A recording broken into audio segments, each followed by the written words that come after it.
Je suis Christian Page. Dans l'univers du surnaturel, la frontière entre le bien et le mal se trace parfois dans le sang. Bienvenue dans Crimes occultes.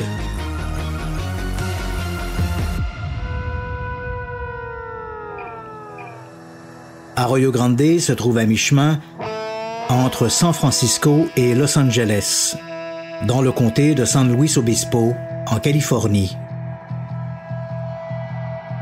La température moyenne y est de 20 degrés, mais, au cœur de l'été, le mercure marque souvent le double. Heureusement, la mer et les plages ensoleillées de Grover Beach se trouvent à moins de 15 minutes. Bref, pour ses 18 000 habitants, Arroyo Grande est un havre. Ou presque. Depuis quelques années, des bandes de jeunes y sèment la pagaille. La plupart d'entre eux fréquentent l'école secondaire Arroyo Grande High, qui compte plus de 2500 élèves venant d'Arroyo Grande et des agglomérations voisines de Pismo Beach, Oceano Grover Beach et Shell Beach. Ces bandes, divisées par ethnie, latinos ou afro-américains, se disputent principalement la revente de narcotiques et les trafics liés à la petite criminalité. Le 22 juillet 1995, 3 adolescents, Joseph Fiorella, Jacob Delashmuth et Royce Casey, téléphonent à la jeune Elise Mary Paler. Malgré ses allures de petite fille à papa, l'adolescente cache un côté plus sombre. Elle affectionne particulièrement les films d'horreur. Elle doit avoir vu au moins 5 fois Entrevue avec un vampire et consomme à l'occasion du cannabis. Elle a même été suspendue de ses cours après avoir été surprise à fumer de l'herbe derrière l'école. Ses parents, David et Lisanne Paler, ont réagi promptement en l'inscrivant à un programme d'aide pour jeunes avec des problèmes de drogue. Pour Elise, toute cette affaire n'était cependant qu'une tempête dans un verre d'eau. Quelle adolescente n'a jamais été attirée par la marijuana en Californie, surtout en Californie? Elise ne déteste pas non plus la compagnie des mauvais garçons. Or, Fiorella, Delashmuth et Casey sont sans doute les plus mauvais garçons de tout Arroyo Grande. Ils ont été expulsés de l'école publique et les autorités les suspectent d'être responsables de plusieurs délits mineurs rapportés en ville. Leurs problèmes de consommation de drogue sont aussi notoires que leur goût immodéré pour la musique heavy metal et leur admiration pour le groupe Slayer. Dans la foulée de leurs idoles, les jeunes, avec un 4e membre, ont formé un groupe, The Hatred, la haine, et aspirent à devenir des vedettes du rock. Quelques mois plus tôt, ils ont même enregistré une maquette de leur composition qu'ils vendent aux jeunes amateurs de heavy metal d'Arroyo Grande. Leur style musical est bruyant et leur lyrisme, à l'instar de Slayer, fait surtout l'apologie du satanisme et du sacrifice de vierges innocentes. Ces tendances morbides reflètent d'abord les intérêts de Fiorella, un féru d'occultisme. Il possède une importante bibliothèque sur le sujet, des ouvrages qui vont des enseignements de l'occultiste britannique Aleister Crowley et la Bible satanique d'Anton LaVey, le père du satanisme moderne. Fiorella et Delashmuth ont même investi $100 chacun pour être membres de l'Église de Satan, fondée par Anton LaVey. Avec leurs camarades, ils passent de longues heures à consulter l'Internet à propos de l'occulte et du satanisme. Les jeunes sont aussi fascinés par le film River's Edge, mettant en vedette Dennis Hopper et Keanu Reeves. Ce film, de 1986, raconte l'histoire d'un adolescent qui a assassiné sa petite amie et qui montre son cadavre à ses amis. Fiorella, Delashmuth et Casey sont fascinés par ce scénario scabreux. Joe Fiorella, 14 ans, Jacob Delashmuth, 15 ans, Royce Casey, 16 ans, et Travis Williams, 17 ans, forment The Hatred, un groupe de musique amateur qui s'inspire des succès de leurs idoles, des formations comme Suicidal Tendencies et Slayer. Surtout Slayer. Ce sont 4 voyous obsédés par le black metal, qualifiés aussi de death metal à cause de ses thèmes morbides et récurrents. Ils sniffent des vapeurs de colle, avalent des amphétamines et fument de la marijuana. Ils sont presque toujours intoxiqués. Tous s'intéressent aussi aux sciences occultes. Le leader de la bande est Joseph Fiorella, Joe pour les intimes. Malgré qu'il soit le cadet, son influence s'exerce à tous les niveaux. Très jeune, il a été initié aux sciences occultes par sa mère Betsy Leo, une ancienne conseillère en avortement, convertie en militante pro-vie. Elle a toujours été intéressée par l'ésotérisme et l'astrologie.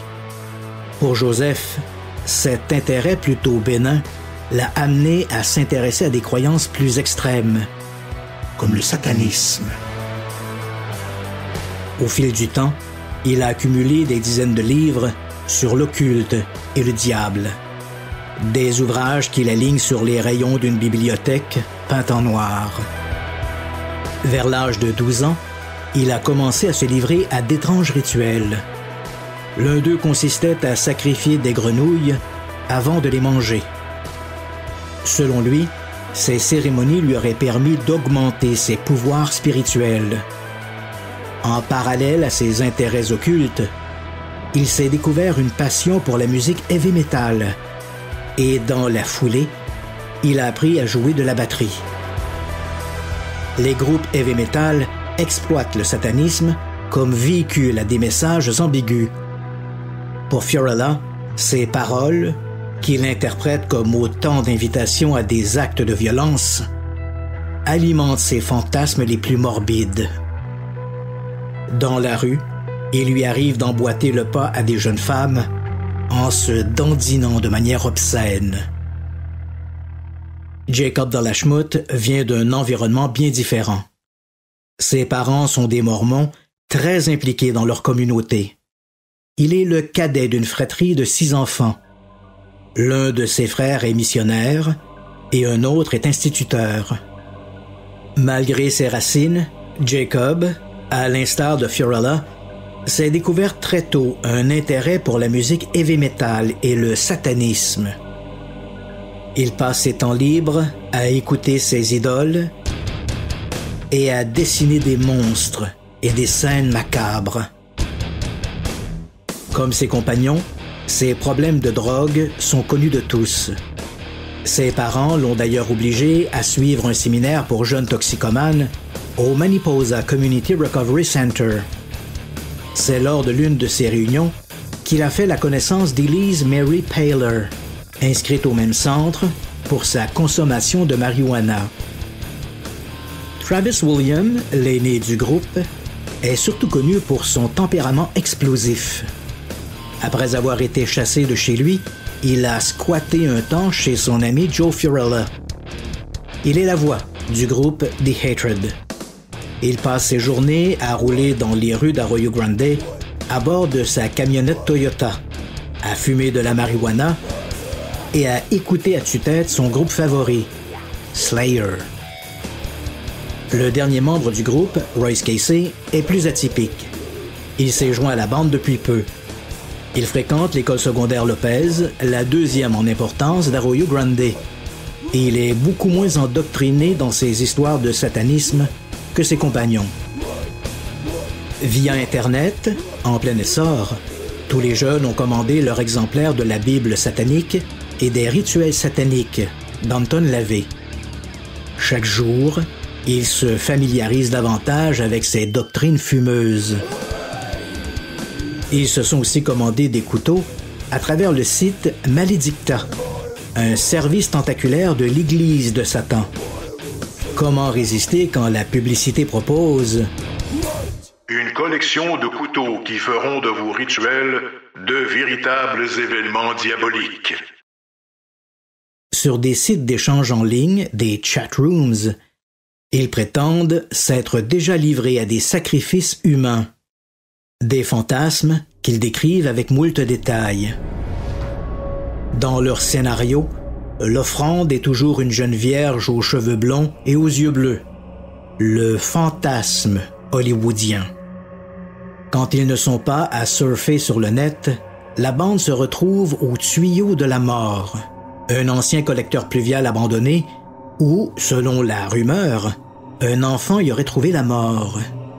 L'endroit est isolé, à la sortie d'Arroyo Grande, et les jeunes sont libres de s'y livrer à toutes sortes d'activités illicites.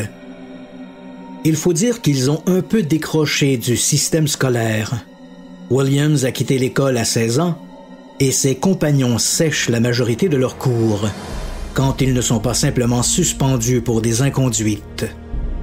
À ce stade, personne ne s'en préoccupe, ni leurs parents, ni les instituteurs, ni la police.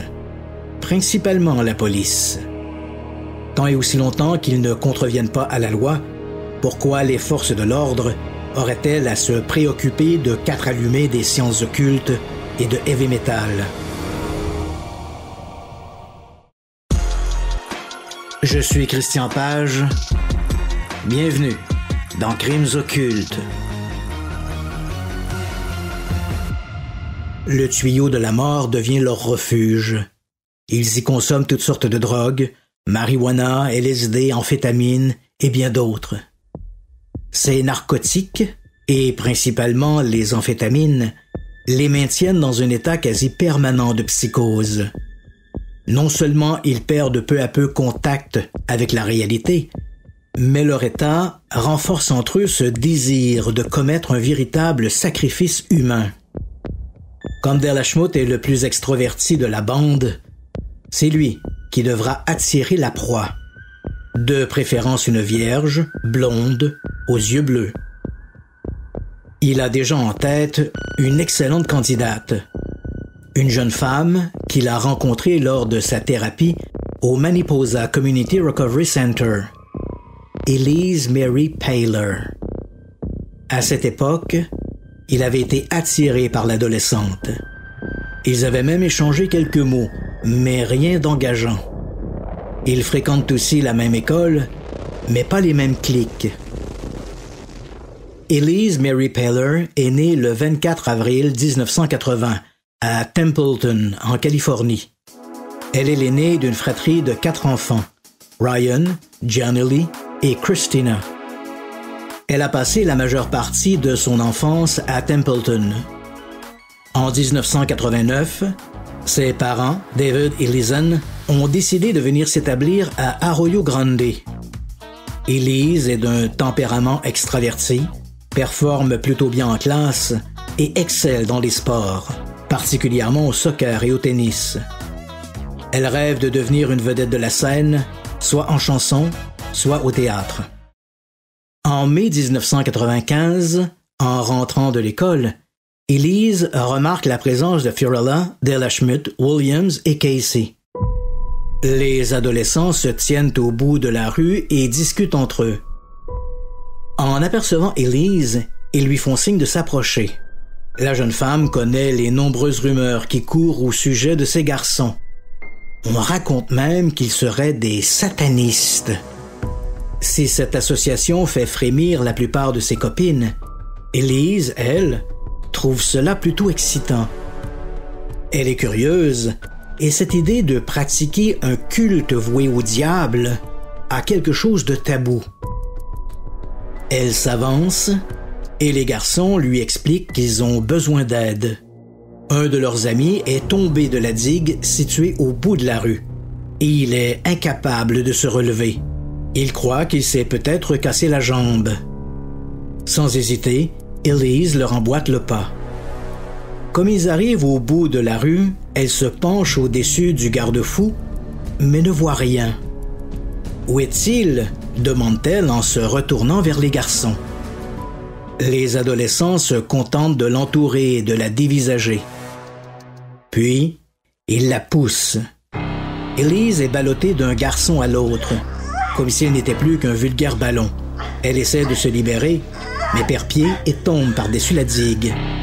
Comme elle se relève, les jeunes entendent un cri derrière eux. En se retournant, ils se retrouvent presque nez à nez avec Lizen Paler qui, comme elle rentrait chez elle, a tout vu de la scène. En voyant arriver Madame Paler, les garçons s'enfuient en riant. laissant Elise qui s'en tire avec quelques égratignures. Lisanne Paler est troublée par l'incident. Elle songe à porter plainte à la police, mais Elise l'en dissuade. Tout cela, explique l'adolescente, n'était qu'une plaisanterie sans conséquence. Ces garçons la suivent depuis quelques jours et, jusqu'à maintenant, elle les a ignorés. Peut-être ont-ils voulu attirer son attention de manière plus marquée. L'incident est vite oublié. Le 21 juillet suivant, c'est le hasard qui va remettre en contact Elise et The Hatred.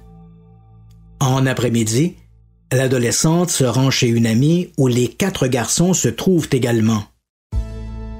Elle discute un moment avec Della Schmidt.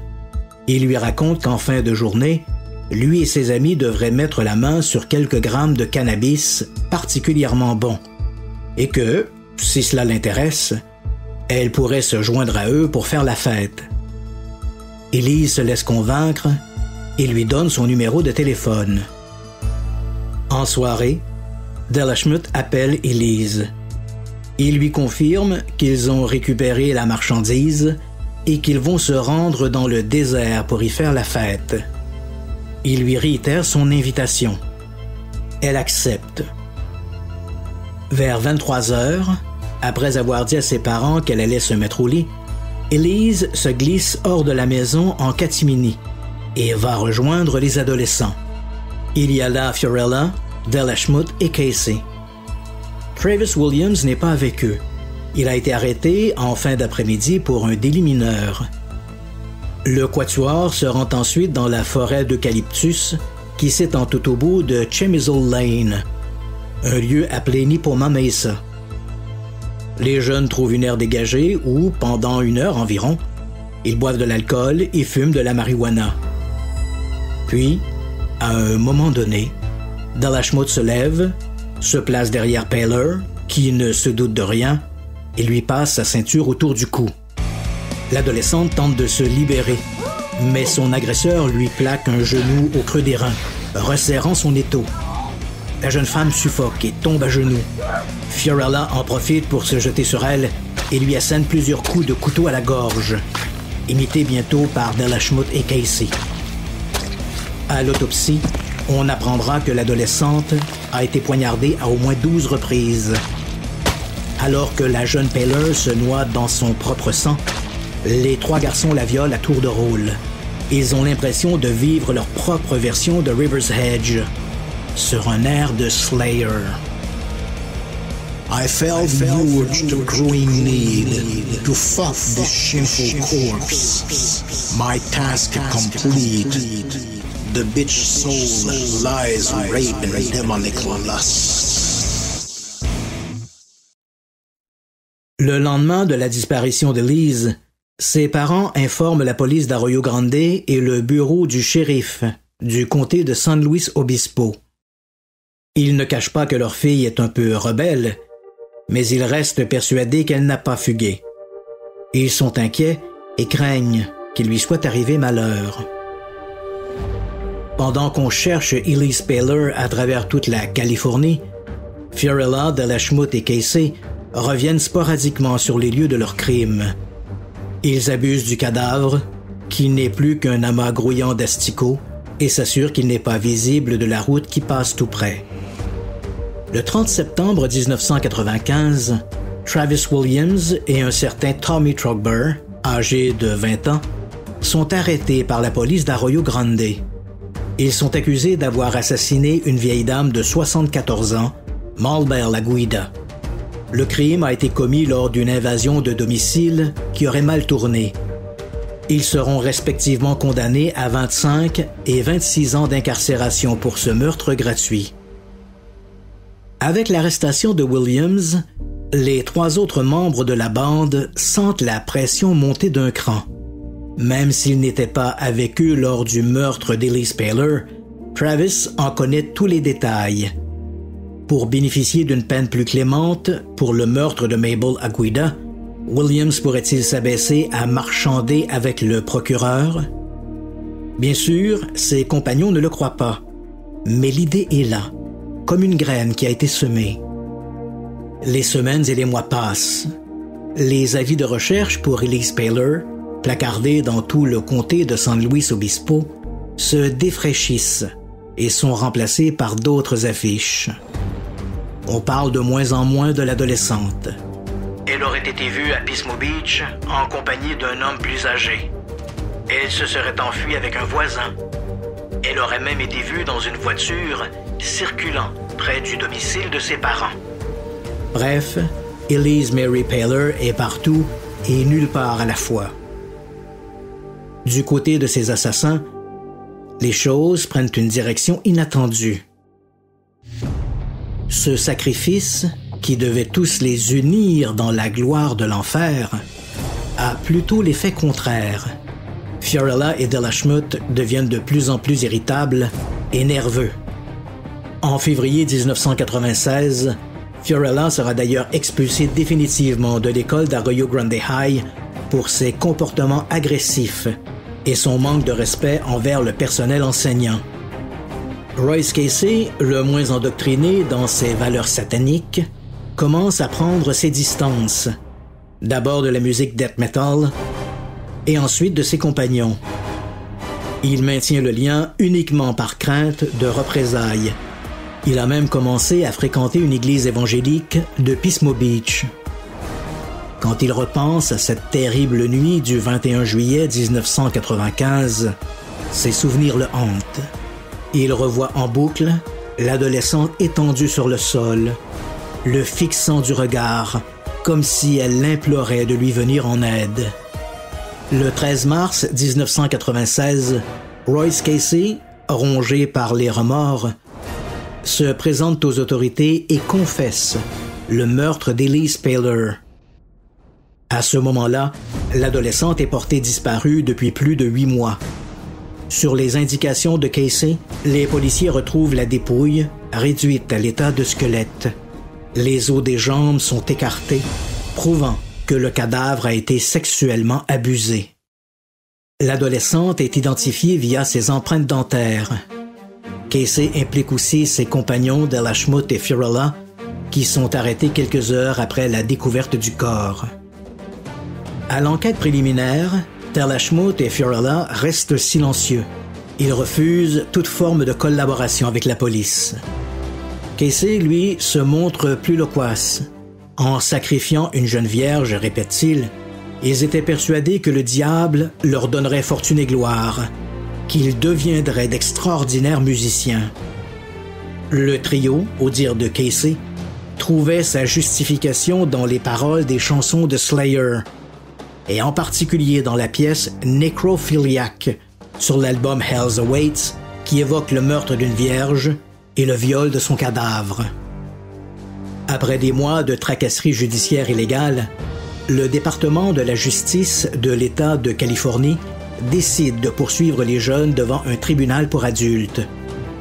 Les accusés auront droit à des procès séparés.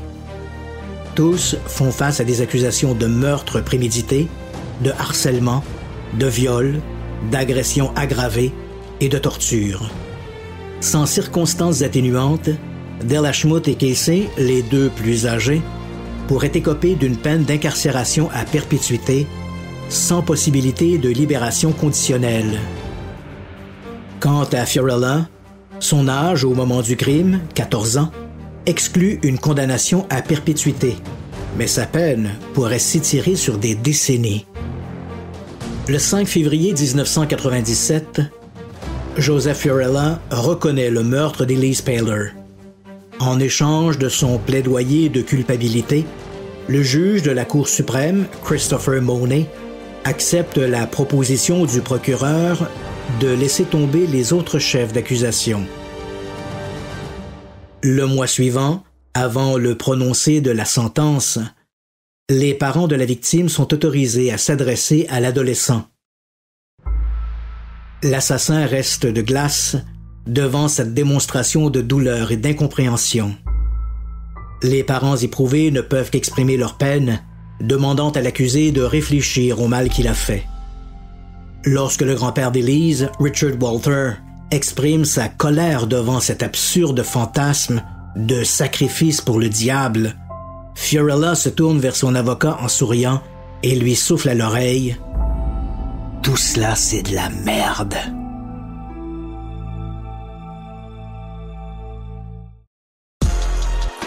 Je suis Christian Page. Bienvenue dans Crimes occultes. Pour sa participation au meurtre d'Elise Paler, Joseph Fiorella est condamné à 26 ans de réclusion. Il est transféré dans un pénitencier fédéral où il demeurera en confinement jusqu'à sa majorité, après quoi il pourra rejoindre la population carcérale adulte. À l'automne 1997, se tiennent les procès séparés de Royce Casey et de Jacob Delashmutt.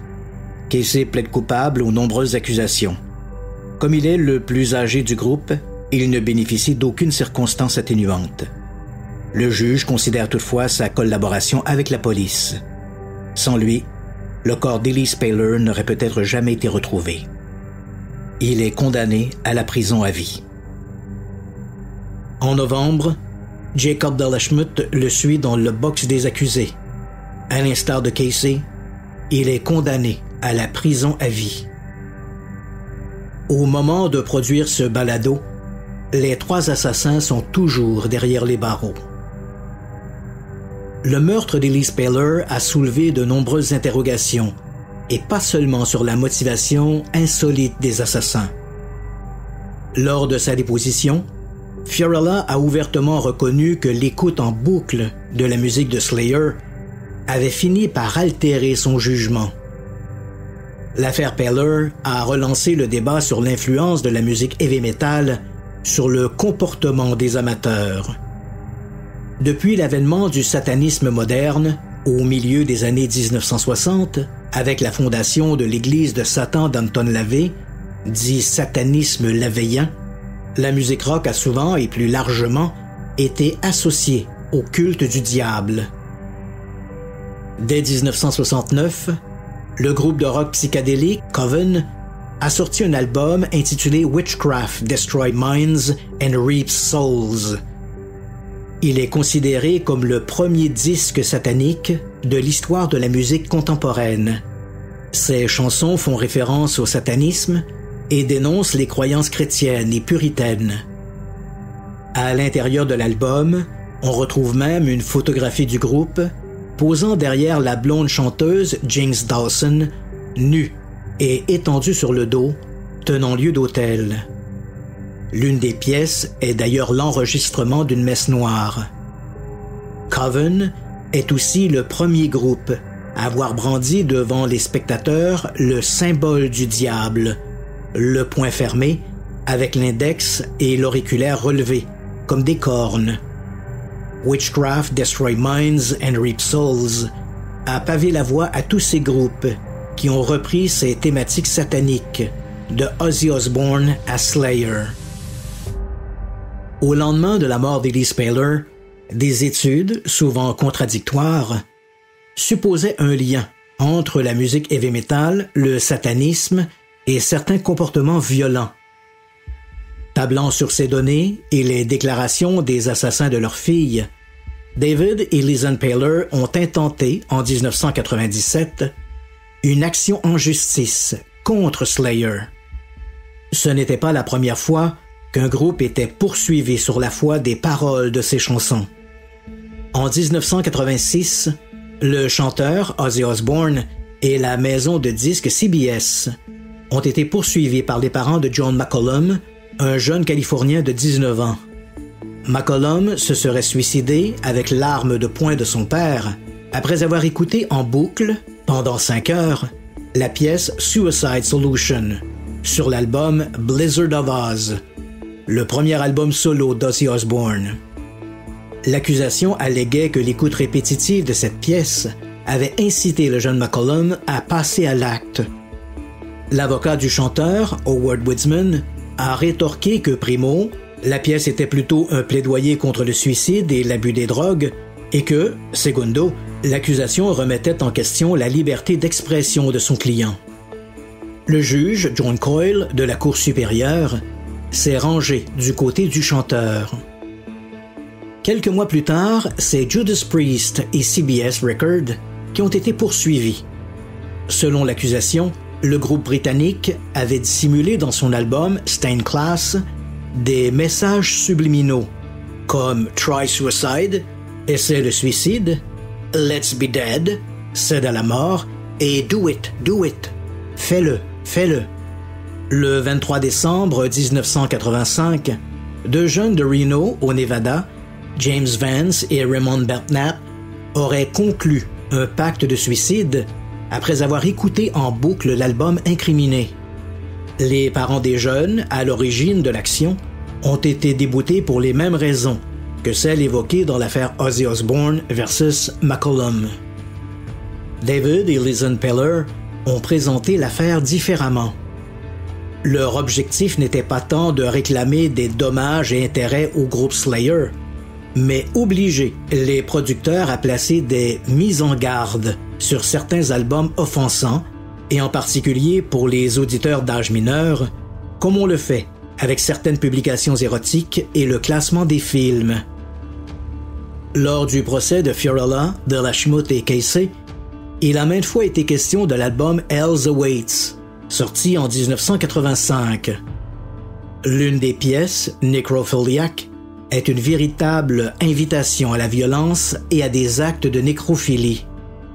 Dans le document de 38 pages déposé à la cour, les Peller citaient notamment des passages de chansons comme Altar Sacrifice, Kill Again, Tormentor et, évidemment, Necrophiliac.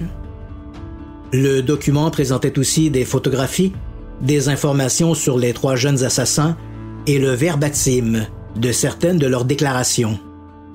L'avocat de Slayer s'est opposé à une telle mesure, expliquant qu'une telle action entraverait la liberté de parole de ses clients, le premier amendement de la Constitution américaine.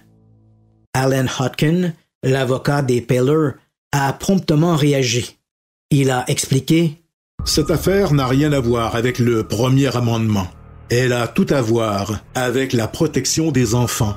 La famille Peller ne souhaite pas censurer et encore moins empêcher Slayer de faire de la musique. Ils souhaitent seulement que l'industrie cesse de commercialiser ce genre de matériel auprès des jeunes, et ce, sans que leurs parents soient au fait de ce qu'ils écoutent. Ils veulent que ce matériel soit mieux encadré.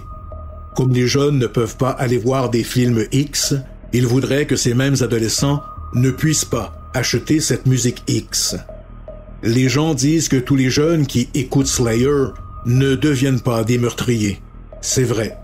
Mais dans les faits, Slayer se tient au sommet de l'Empire State Building en jetant des balles de golf. Peut-être qu'ils ne blesseront aucun passant avec leur première balle, ni même avec la deuxième ou la troisième. Mais tôt ou tard, quelqu'un la recevra sur la tête et en mourra. À l'issue des débats, le juge, Jeffrey Burke, s'est rangé du côté de Slayer. Il a statué qu'une telle mesure brimerait la liberté d'expression des artistes. Dans sa décision, il a écrit: « Il n'y a pas de position légale qui pourrait rendre Slayer responsable de la mort de la jeune femme. Où devons-nous tracer la ligne? Nous pourrions tout aussi bien nous mettre à feuilleter tous les livres des bibliothèques. » Le juge a reconnu que les paroles de Slayer étaient répugnantes et dégradantes, mais qu'elles ne contenaient aucune incitation directe à commettre des actes comme ceux qui ont conduit à la mort d'Elise Peller. Le juge a également souligné que les paroles des chansons étaient plus descriptives qu'impératives. Il a aussi noté l'absence d'études claires associant la musique heavy metal à des actes de violence. Le heavy metal est-il la cause ou une conséquence? A questionné le juge. C'est vrai qu'en 1997, il n'existait que peu d'études significatives dans ce sens. La plupart des recherches visaient plutôt l'influence de la violence présentée dans les médias sur les enfants et les adolescents. Aucune ne portait directement sur la musique et les paroles de certaines chansons. Une telle étude a toutefois été menée en 2003 par des chercheurs de l'Université de l'Iowa et du département des sciences humaines du Texas. Les résultats ont été publiés dans le Journal of Personality and Social Psychology, le périodique scientifique de l'Association américaine de psychologie. L'étude visait spécifiquement la musique et les paroles des chansons. Les recherches ont d'abord confirmé certains éléments déjà soulevés par les études précédentes, à savoir que les adeptes de musique heavy metal étaient plus souvent associés à des attitudes négatives envers les femmes. Les amateurs sont également associés à de faibles résultats académiques, à des problèmes scolaires, à la consommation de drogue, à des arrestations et à des activités sexuelles. L'étude en question, Exposure to Violent Media, The Effect of Songs with Violent Lyrics and Aggressive Thoughts and Feelings, tire 3 grandes conclusions. Les résultats indiquent que le contenu violent des chansons rock peuvent augmenter les sentiments d'hostilité lorsque comparé à de la musique rock, mais dont le contenu lyrique n'est pas violent. Les chansons aux paroles violentes augmentent les pensées agressives et peuvent influencer les relations interpersonnelles en y ajoutant des éléments de violence. L'écoute répétitive de paroles violentes peuvent contribuer au développement d'une personnalité agressive. Avec ces nouvelles données, les Paler n'auraient sans doute pas eu davantage de succès dans leur action contre Slayer. Difficile de gagner quand le premier amendement de la Constitution est en jeu. Mais elles auraient eu le mérite de recentrer le débat sur des bases solides et académiques. Si un proverbe nous rappelle que la musique adoucit les mœurs, le heavy metal est apparemment l'exception qui confirme la règle. Je suis Christian Page, bienvenue dans Crimes occultes.